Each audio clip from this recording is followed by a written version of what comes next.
I want to gather in this way so that we're not blocking the sidewalk. Just come in real close. Right. Myself heard. We have sound effects.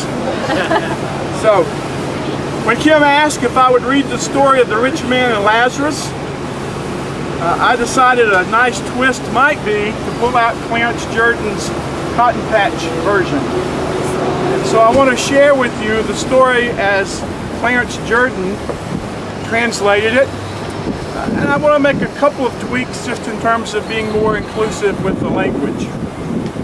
For those of you who didn't know anything about Clarence Jordan, and I'll make this the remarks at the beginning rather than the end,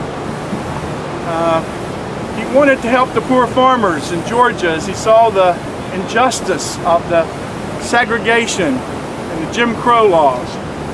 So he went off to University of Georgia,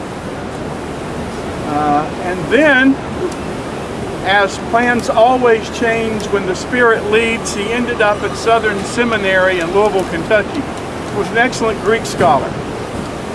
The Koinonia community that was founded in South Georgia became a real witness because it was a truly inclusive, interracial community in a time when that didn't happen, sadly.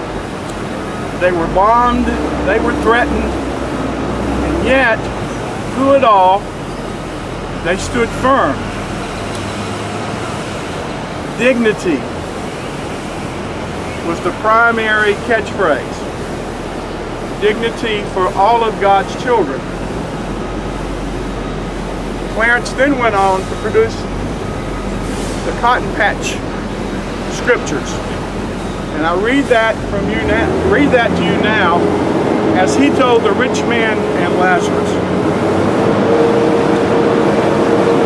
Once there was a rich man, and he put on his tux and stiff shirt, and staged a big affair every day. And there was laid at his gate a poor guy by the name of Lazarus, full of sores, and so hungry he wanted to fill up on the rich man's table scraps. On top of this, the dogs came and licked his sores. It so happened that the poor fellow died, and the angels seated him at the table with Abraham and Sarah. The rich man died too, and was buried. And in the hereafter, the rich man, in great agony, looked up and saw from afar Abraham, Sarah, and Lazarus sitting beside him at the table. And so he shouted to them, "Mr. Abraham, Miss Sarah, please take pity on me.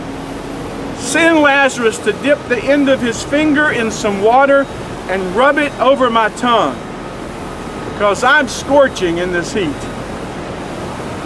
Abraham replied with Sarah, "Boy, you remember that while you were alive, you got the good things, the good jobs, schools, streets, houses, while at the same time Lazarus got the leftovers. But now, here he's got it made, and you're scorching. And on top of all of this, somebody has dug a yawning chasm between us and you, so that people trying to get through from here to you can't make it. Neither can they get through from there to us." The rich man said, "Well then, Mr. Abraham and Miss Sarah, will you please send him to my father's house?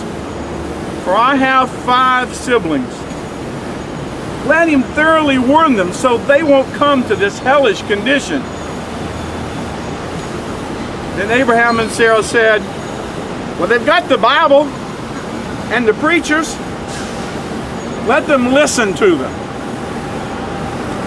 But he said, "No, they won't do that, Mr. Abraham and Miss Sarah, but if somebody will go to them from the dead, they'll change their ways." He replied, "Well, if they won't listen to the Bible and the preachers, They won't be persuaded, even if someone does get up from the dead. Let's pray together. They do not listen to Moses and the prophets. Neither will they be convinced even if someone rises from the dead. Keep us reminded, O God, as we continue this walk in your way.